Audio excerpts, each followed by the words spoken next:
ముందుగా జగన్మోహన్ రెడ్డి వ్యాఖ్యల్ని ఎలా చూడాలి? ఎందుకంటే డేటా సెంటర్ వ్యవహారం అంతా కూడా క్రెడిట్ వారి మీద నడుస్తుంది. మొన్నటి వరకు కూడా లోకేష్ గారు కావచ్చు, చంద్రబాబు నాయుడు గారు కావచ్చు, దీనికి సంబంధించి మేమంతా కూడా సీక్రెట్ ఆపరేషన్ చేశాము, అందుకోసమే 1,30,000 కోట్ల రూపాయలు ఇక్కడ గూగుల్ పెట్టుబడి పెట్టిందని చెప్పేసి కూడా మాట్లాడుతున్నారు. ఈరోజు జగన్మోహన్ రెడ్డి బయటకు వచ్చేసి డైరెక్ట్గా గత ప్రభుత్వంలో నేను చేసుకున్నటువంటి ఒప్పందము, నేను వేసినటువంటి బీజం కారణంగానే ఈరోజు ఇది ఇక్కడికి వచ్చిందని చెప్తున్నారు. సో ఈ క్రెడిట్ వారిని ఎలా చూడాలి? అశోక్ గారు, బేసిక్ గా అధికారంలో ఉన్న ప్రభుత్వం రాష్ట్రంలో ఏ అభివృద్ధి జరిగినా, ఏ డెవలప్మెంట్ వచ్చినా, లేదా ఏ పెట్టుబడులు వచ్చినా ఎవరు చెప్పినా వాళ్ళ ఖాతాలో ఆటోమేటిక్ గా పడిపోతుంది. చెప్పుకోవాల్సిన అవసరం లేదు. కానీ మనం చెప్పుకునే క్రమంలో మేము కష్టపడ్డామంత వరకు బాగానే ఉంటుంది. గతంలో జగన్మోహన్ రెడ్డి గారు విశాఖపట్నం దరివేసినాడు, అదే గతంలో మీరు ఏదైనా ఒక కంపెనీ రాని వెంటనే వీళ్ళు చెప్పేది ఈ కంపెనీ ఈ రాష్ట్రానికి వచ్చింది, ఈ రాష్ట్రానికి ప్రయోజనం వస్తుందని చెప్పేంత వరకు పరిమితం అయితే కొంచెం ఎక్కువ చెప్పుకున్నా పెద్ద ప్రతిపక్షం పట్టించుకోదు, పర్వాలేదు అనుకుంటారు, వాళ్ళ ప్రభుత్వం కదా అనుకోని. కానీ ఇప్పుడు చేసింది ఎంతో తెలియదు కానీ చెప్పుకునేది ఎక్కువ అయిపోవడం, ఆ చెప్పుకునేది కూడా ప్రతిరోజు ఎటకారం. మరి అప్పుడు జగన్ ఉన్నాడు వెళ్ళిపోయింది, ఇప్పుడు మేము వచ్చాడు వచ్చింది. ఇది ఎక్కువ అయిపోవడం వల్ల ఏం జరిగిందో చెప్పే ప్రయత్నం ఆయన చేసినాడు. దీనివల్ల ఎవరికి నష్టం? రాష్ట్రానికి పెద్ద నష్టం చర్చ అవుతుంది. కానీ ప్రభుత్వానికి అన్ని ఆపదాలు చెప్తున్నారని మెసేజ్ వెళ్తుంది కదా. ఇక్కడ స్టార్ట్ చేయి, విశాఖపట్నంలో స్టార్ట్ చేసి హైదరాబాద్ లో ముగించాడు జగన్. డెవలప్మెంట్ ఎట్లా చేశారు, ఎవరు చేశాడు అన్ని. ఇది అవసరమా? కాబట్టి ప్రభుత్వం ఆలోచించుకోవాల్సింది, మనం జగన్మోహన్ రెడ్డిని ప్రభుత్వం మీరు ఓడించారు, మిమ్మల్ని గెలిపించినారు, అయిపోయింది అక్కడికి. ఏదైనా తప్పులుంటే చర్యలు తీసుకోండి చట్టపరంగా. ప్రతిరోజు ప్రతి ఘటనని ఏమి జరిగినా దానికి జగన్ ఆపాదించడం. ఇప్పుడు లేటెస్ట్ గా మద్యం, మనం ఆ టాపిక్ కూడా వస్తాం. మద్యం పైన తప్పులు సరిదిద్దుకోవాలి, యాక్షన్ లోకి వెళ్ళిపోవాలి. తప్పుడు ఆరోపణలు ఖండించాలి. తప్పులు జరిగిపోయి యాక్షన్ మీరే తీసుకొని ఆ తర్వాత వాళ్ళందరూ జగన్ వాళ్ళు పంపించినారు కోవట్లో అనమాట. ఎవరు దొరికితే వాళ్ళందరూ జగన్ కోవట్ అని చెప్పాడు. మన పార్టీ ఓడి చేర్చుకున్నాడు, ఓడి సీటీ అన్నాడు. ఇట్లా వస్తాయి కదా. ఈ అత్యుత్సాహం అనేది తెలుగుదేశం. బృదాకు విశాఖపట్నం డేటా సెంటర్ ఉంది. విశాఖపట్నం డేటా సెంటర్ అనేది గూగుల్ తో ముడిపడి ఉందని ఆన్ రికార్డ్ కనిపిస్తుంది. అంటే అదాని గూగుల్ తో ఒక అవగాహనకు వచ్చి సింగపూర్ ప్రభుత్వంతో, ఎందుకంటే సింగపూర్ నుంచి డేటా విశాఖపట్నం సముద్ర మార్గం నుంచి విశాఖపట్నం కిందకు వచ్చింది. విశాఖపట్నం నేచురల్ అడ్వాంటేజ్ ఉంటుందన్నది ఎంత వాస్తవమో, విశాఖలో సముద్రం ఈ ఉండడం కూడా ఒక అంటే రవాణాకి pipeline, sea pipeline ఏదైతే జగన్మోహన్ రెడ్డి రోజు 3,000 పైచులు దాదాపు 4,000 కిలోమీటర్లు ఆ సీలో వేయాలో, ఆ సీ ఉంది కాబట్టి వచ్చింది అక్కడికి, లేకపోతే ఇంకో సెంటర్ కూడా పోయి ఉంటుంది. అంతే కదా. కాబట్టి సిప్ యార్డ్ అవన్నీ ఉన్న ఆ ఏరియాలో ఉన్నాయి కాబట్టి ఈజీ అవుతుందని విశాఖపట్నం మంచి ప్లేస్ వాళ్ళు ఎంచుకున్నారు. అంటే సింగపూర్ ప్రభుత్వం ఇన్వాల్వ్ అయింది, కేంద్ర ప్రభుత్వం ఇన్వాల్వ్ అయింది, గత ప్రభుత్వం ఇన్వాల్వ్ అయింది. ఇవన్నీ కంటిన్యూ ప్రాసెస్ లో ప్రైమరీగా ఒక రకంగా వీళ్ళు ఒక రకంగా ఇప్పుడు మనం ఆ పదం వాడడం కరెక్ట్ కాదు కానీ మన ఇల్లు కొనుక్కొని నిర్మించి మీకు రెంట్కి ఇస్తాం కదా.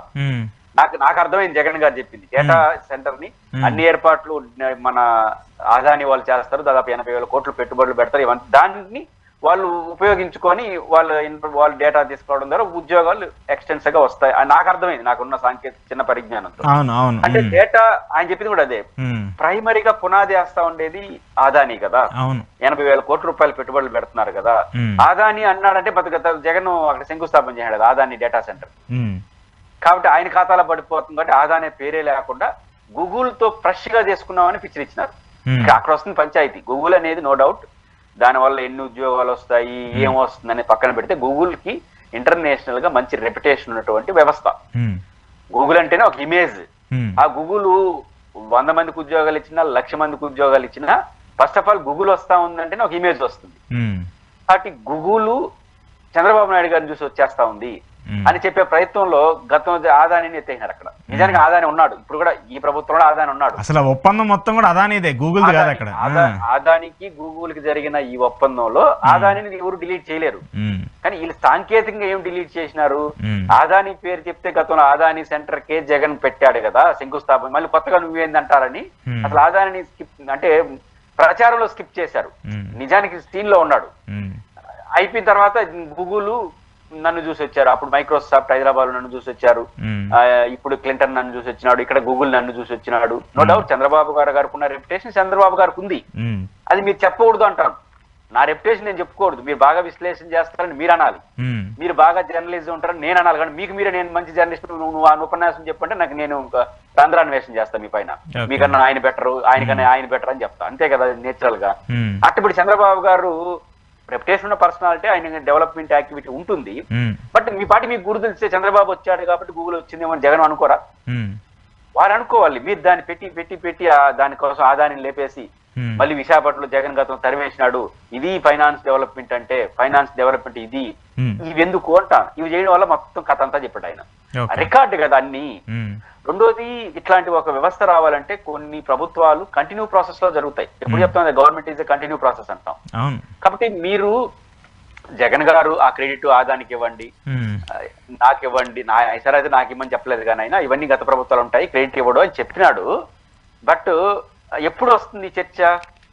ఆ క్రెడిట్ అసలు ఆ చర్చ లేకుండా గూగుల్, ఆదాని వీళ్ళందరూ కలిసి పెట్టిన ఈ వ్యవస్థని మేము కొనసాగిస్తున్నాం, ఇంకా బ్రహ్మాండంగా తీసుకొస్తున్నాం అనేసి ఉంటే ఎవరు జోక్యం చేసుకుంటారు. అట్లా కాకుండా ఇప్పుడు చేయడం వల్ల ఎవరు క్రెడిట్ ఎంత అని చర్చ పెట్టుకొచ్చాడు. ఆ నుంచి తీసుకెళ్లి హైదరాబాద్ లో దిగినాడు. హైదరాబాద్ లో మొత్తం కథ అంతా చెప్పుకొచ్చాడు. కాబట్టి ఇవన్నీ తెలుగుదేశం పార్టీ కొంచెం అత్యుత్సాహపడి చేసిన ప్రయత్నం. అంటే వాళ్ళ గురించి వాళ్ళు చెప్పుకోవడం తప్పలేదు కానీ ప్రతి సందర్భంలో ఇది మేము వచ్చారు కాబట్టి వచ్చారంటే ఓకే, అది కూడా కొంచెం ఎక్కువ అవుతుంది. గతం తరివేసినాడు ఆయన, ఇప్పుడు మేము తీసుకొచ్చాం ప్రతి ఒక్కరిని. ఆదానిని, అంబానీని తరిమే శక్తి ఈ రాష్ట్రంలో దేశంలో ఎవరికైనా ఉందా? వాళ్ళు దేశాన్ని శాసిస్తున్నారు, అంబానీలు, ఆదానీలు. వాళ్ళని కూడా జగన్ తరివేసినారు అంటారు. ఆదాని ఆయన ప్రధానమంత్రికి చాలా రాహుల్ గాంధీకి మాటలు చెప్పాలంటే ఆయన సొంత మనిషి అని చెప్తాడు. ఆదాని, అంబానీలకి దేశాన్ని అమ్మేసినారని చెప్తాడు రాహుల్ గాంధీ.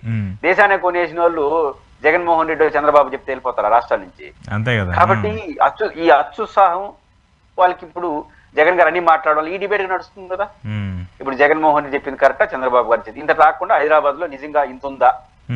నిజానికి హైదరాబాద్ గురించి ఎప్పుడు వైసీపీ వాళ్ళు చెప్పుకోవాలి, ఫస్ట్ టైం చెప్పినాడు ఆయన. ఇప్పుడు ఈ చర్చ జరుగుతుంది కదా. అవును, ఫస్ట్ టైం వివరణ ఇచ్చాడు, మొత్తం క్లారిటీగా డీటెయిల్స్ పేర్లతో సహా చెప్పాడు.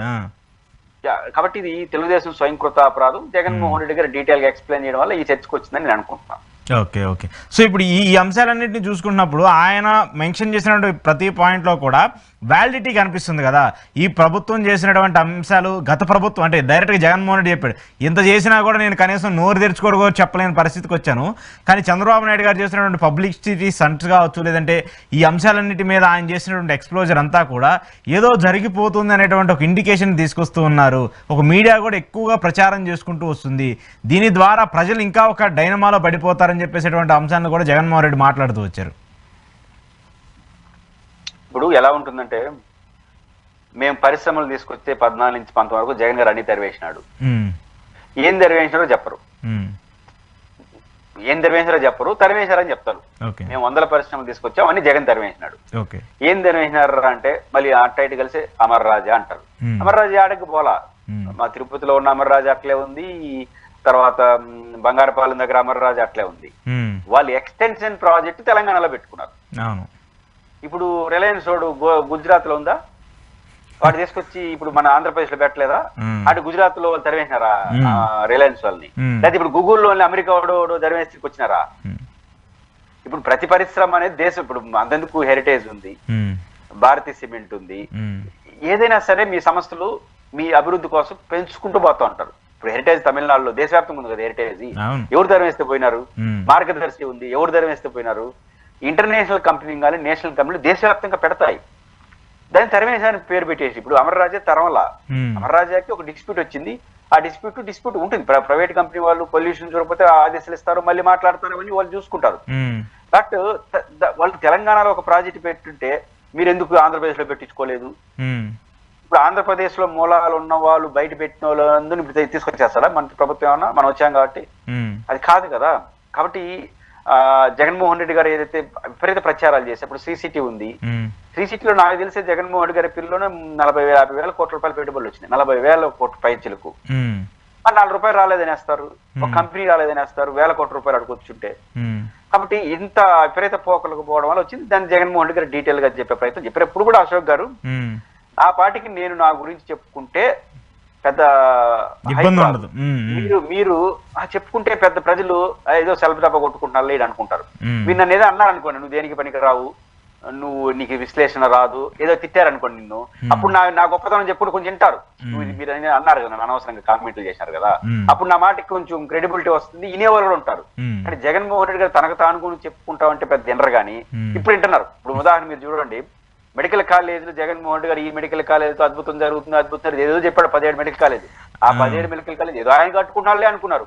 ఇప్పుడు ఎప్పుడైతే ప్రైవేటీకరణ అన్నాడో ఇప్పుడు జగన్ గారి విలువ ఆకాశం అని తెలిపింది. ఇన్ఫాక్ట్ జగన్ అన్ని మెడికల్ కాలేజీలు కట్టారని చెప్పేసి సగం మీడియా వాళ్ళకి కూడా తెలియదు. జగన్మోహన్ రెడ్డి గారి యొక్క మెడికల్ కాలేజీల విలువ దాని ప్రైవేటీకరణ చేస్తా ఉంటే పెరుగుతా ఉంది. అవును అవును. ఆయన అంటే ఎప్పుడు కూడా ఏంటంటే మనం ప్రత్యర్థిని విమర్శించేటప్పుడు కూడా కొంచెం జాగ్రత్తలు తీసుకోవాలి. అనవసరంగా విమర్శిస్తే అది వాళ్ళకి ఆయుధం అవుతుంది. ఇప్పుడు జగన్మోహన్ రెడ్డి గారి మెడికల్ కాలేజీల ప్రైవేటీకరణ అంటూ పార్టీ తెలుగుదేశం అంటే ఆ మెడికల్ కాలేజీలు గుర్తు వైసీపీ వాళ్ళకే ఉండదు. మీడియాకి సంగతి దేవుడు వైసీపీ వాళ్ళకే ఉండదు. ఆయన చెప్పాడు రాచమల్లి శివప్రసాద్, మా జగన్ ఎంత పనులు చేశాడు మాకు ఇప్పుడు తెలుస్తా ఉంది అన్నాడు. అందుకు చంద్రబాబు థ్యాంక్స్ అన్నాడు. కాబట్టి ప్రత్యర్థిని ఎక్కువ అనవసరమైన విమర్శలు చేయకూడదు. మన పని మనం చేసుకుంటే పోవాలి, మన గురించి మనం చెప్పుకోవాలి. మన గురించి మనం చెప్పుకోవడం ఎక్కువైపోయి ప్రత్యక్ష అనవసరం లాగడం వల్ల ఇప్పుడు జగన్ మాటలకి ప్రతిదీ విలువగా మారుతాం.